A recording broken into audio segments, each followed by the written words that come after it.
Hello friends, welcome back to our channel. మనం ఈరోజు discuss చేయబోయే టాపిక్ సూపర్ 6 హామీల్లో మహాశక్తి పథకం గురించి అయితే మనం ఈరోజు డిస్కస్ చేద్దాం.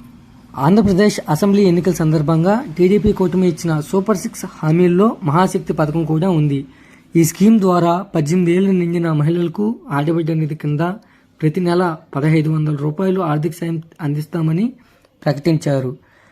ఇప్పుడు అధికారంలోకి రావడంతో దీన్ని అమలు చేసేందుకు టీడీపీ సర్కార్ ప్రయత్నాలు అయితే చేస్తుంది. మనకు జరుగుతున్న అసెంబ్లీ సమావేశంలో ఈ టాపిక్ గురించి అయితే మాట్లాడుతూ ఎన్నికల్లో ఇచ్చిన హామీ మేరకు 18 ఏళ్లు పైబడిన ప్రతి ఆడబడుచుకు 1500 రూపాయలు సాయం అందించేందుకు ప్రభుత్వం కట్టుబడి ఉందని మంత్రి సంధ్యారాణి తెలిపారు. సంవత్సరానికి 18,000 రూపాయలు అయితే సాయం అందుతుందని చెప్పారు. ఇచ్చిన మాటను ఖచ్చితంగా నిలబెట్టుకుంటామని స్పష్టం చేశారు. అయితే మరోవైపు ఆంధ్రప్రదేశ్ అప్పులు చూస్తే భయమేస్తుందని మన ఏపీ సీఎం చంద్రబాబు నాయుడు గారు అయితే వ్యాఖ్యానించారు. రాష్ట్ర పరిస్థితి చూస్తుంటే సూపర్ 6 పథకాలు అమలు చేయడం అంత సులభం కాదని అర్థమవుతుందన్నారు. ఈ నేపథ్యంలో ప్రభుత్వం ఈ పథకాల కోసం నిధులు ఎక్కడి నుంచి సమకూర్చుతుందో అనే విషయం ఆసక్తికరంగా మారింది.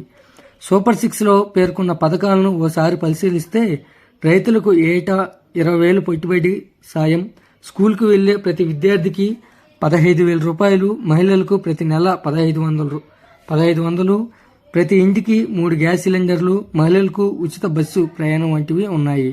అలాగే పెన్షన్లు ఇప్పటికే 4,000 చేసింది ప్రభుత్వం. రాష్ట్రం ప్రస్తుతం ఆర్థిక పరిస్థితి చూస్తే ఈ పథకాలను అమలు చేయడం సవాలనే చెప్పడం. అయితే ఇటీవల ఈ పథకానికి దరఖాస్తు చేసుకునేందుకు ఏ పత్రాలు కావాలో సోషల్ మీడియాలో పోస్టులు చేశారు. అయితే ఈ ప్రభుత్వం మాత్రం ఎప్పటి వరకు దీనిపై ఎలాంటి అధికారిక ప్రకటన చేయలేదు. విధి విధానాలు ఖరారైన తర్వాతే దీనిపై స్పష్టత వచ్చే అవకాశం ఉందని, ఈ పథకం ద్వారా ఎంతమంది మహిళలకు లబ్ధి చేకూరుతుందో, ప్రభుత్వానికి ఎంత ఖర్చు అవుతుందో అని వివరాలు కూడా తెలియాల్సి ఉంది. దరఖాస్తులు ప్రారంభమై అర్హుల జాబితాను రూపొందించిన తర్వాత దీనిపై స్పష్టత వచ్చే అవకాశం ఉందని చెప్తున్నారు. ఈ వీడియో నచ్చినట్లయితే లైక్ చేసి సబ్స్క్రైబ్ చేయండి. మరొక మంచి అప్డేట్తో మీ ముందుకు తీసుకొస్తాను.